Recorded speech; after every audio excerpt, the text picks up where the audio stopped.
बाबा समझाते ये लक्ष्मी नारायण है जिनको इकट्ठा विष्णु के रूप में दिखाया है।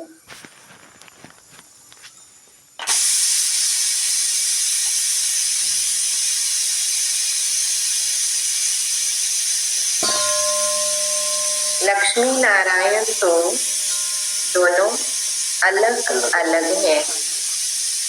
सूक्ष्म वतन में विष्णु को 4 भुजाएं दे दी अर्थात दोनों को मिलाकर चतुर्भुज कर दिया है। बाकी ऐसा कोई होता नहीं। मंदिर में जो चतुर्भुज दिखाते हैं वह है सूक्ष्म वतन का। सूक्ष्म वतन में विष्णु चतुर्भुज वाला। चतुर्भुज को फिर क्या क्या देते हैं 4 भुजा में?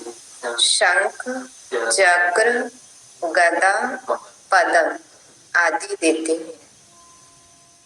अब शिव बाबा कहते ऐसा भी कुछ है नहीं।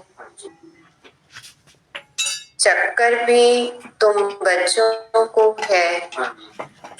नेपाल में विष्णु का बड़ा चित्र क्षीर सागर में दिखाते हैं। पूजा के दिनों में क्या करते हैं? विष्णु जी का जो दिन होता होगा पूजा का, उन दिनों में थोड़ा दूध डाल देते हैं उसमें जहाँ उनकी मूर्ति बनी है। बाबा एक एक बात अच्छी तरह समझाते हैं। ऐसे कोई भी विष्णु का अर्थ समझा ना सके। आज तक समझाया किसी ने? विष्णु को 4 भुजा क्यों दिखाई, फिर उसके 4 हाथों में ये क्यों? बाबा ने तो हमें सब कुछ समझाया। यह तो भगवान खुद समझाते हैं। और भगवान किसको कहा जाता है? शिव बाबा को। है तो एक ही भगवान, परंतु भक्ति मार्ग वालों ने नाम अनेक रख दिए। जैसे पारसनाथ आचार्य, तुम अभी अनेक नाम नहीं लेंगे। भक्ति मार्ग में बहुत धक्के खाते हैं, तुमने भी खाए। अभी अगर तुम मंदिर आदि देखेंगे तो उस पर समझाएंगे कि ऊंचे ते ऊंच है भगवान, सुप्रीम सोल, निराकार, परम पिता, परमात्मा। आत्मा शरीर द्वारा कहती है ओ परम पिता। उनकी फिर महिमा भी है। अभी इतने सारे शब्द बोले ना उसकी महिमा में। अब और उनकी महिमा ज्ञान का सागर है, सुख का सागर। भक्ति मार्ग में एक के अनेक चित्र हैं। ज्ञान मार्ग में तो ज्ञान सागर एक ही है, वही पतित पावन सर्व के सदगति दाता है। तुम्हारी बुद्धि में सारा चक्कर है। उच्चते उच्च परमात्मा है, उनके लिए ही गायन है। सिमर सिमर सुख पाओ आगे, कलह क्लेश मिटे सब तन के, जीवन मुक्ति पद पाओ। अर्थात अब इसका मीनिंग क्या है? सिमर सिमर सुख पाओ। एक शिव बाबा को ही याद करो अथवा सिमरन करते रहो। तो क्या होने वाला है? कलह कलेश मिटे सब तन के, फिर जीवन मुक्ति पद पाओ।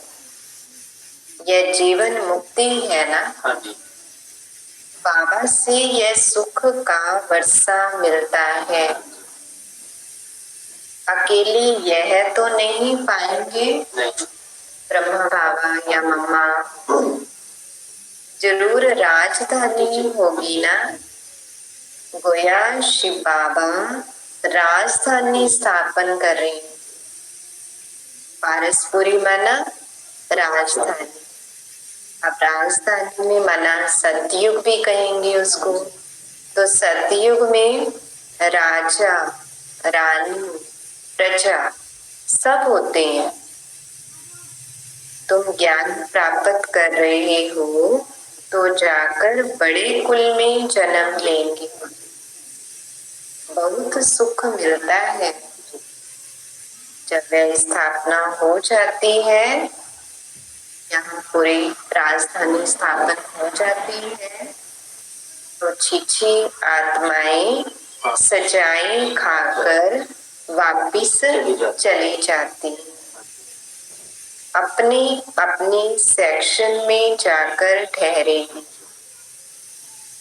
इतनी सब आत्माएं आएंगी, फिर वृद्धि को पाती रहेंगी। यह बुद्धि में रहना चाहिए कि ऊपर से कैसे आते हैं। ऐसे तो नहीं 2 पत्ते के बदले 10 पत्ते इकट्ठे आना चाहिए झाड़ में। नहीं, कायदे सिर पत्ते निकलते हैं। कोई पेड़ पौधा भी होता है, ऐसे नहीं होता कि एकदम से पत्ते निकलने शुरू हुए और हम ये कहें कि जल्दी से सारा झाड़ एकदम से आ जाए सारे पत्ते। नहीं, धीरे धीरे 2, 4, 10 ऐसे। ये और यह तो बहुत बड़ा झाड़ है। दिखाते हैं एक दिन में लाखों की वृद्धि हो जाती है। तो पॉपुलेशन जनगणना की काउंटिंग करते हैं ना, वो बताते हैं डेली का जो है। पहले समझाना है ऊंचते ऊंच है भगवान, पति पावन, दुख हरता सुख करता भी वही है। जो भी पाठधारी दुखी होते हैं उन सबको आकर सुख देते हैं। दुख देने वाला है रावण। मनुष्यों को यह मालूम ही नहीं है कि बाबा आए हैं जो आकर वो समझे। तो ये तो हमने बताना है उनको कि शिव बाबा आए हुए हैं। बहुत तो समझते समझते फिर थिरक जाते हैं। थिरक माना बाहर निकल जाते हैं, फिसल जाते हैं। जैसे स्नान करते करते पांव फिसल जाता है तो पानी अंदर घुस जाता है ना। बाबा तो अनुभवी है ना ब्रह्मा बाबा। यह तो विषय सागर है। तो ज्ञान सागर में स्नान करते करते अगर बुद्धि रूपी पांव फिसला तो फिर विषय सागर वाले विकार अंदर घुस जाएंगे और डूब जाएगा। बाबा तुमको क्षीर सागर तरफ ले जाते, परंतु माया रूपी ग्रह अच्छे अच्छे महारथियों को भी हप कर लेती। जीते जी बाबा की गोद से मरकर रावण की गोद में चले जाते, अर्थात मर पड़ते। तुम बच्चों की बुद्धि में है ऊंचे ते उच्च बाबा फिर रचना रचते हैं। हिस्ट्री ज्योग्राफी सूक्ष्म वतन की तो है ना।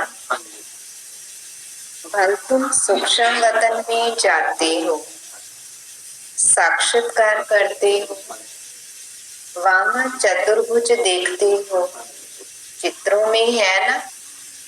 तो वह बुद्धि में बैठा हुआ है वही विष्णु जी का, तो जरूर साक्षात्कार होगा। परंतु ऐसी कोई चीज है नहीं रियल में।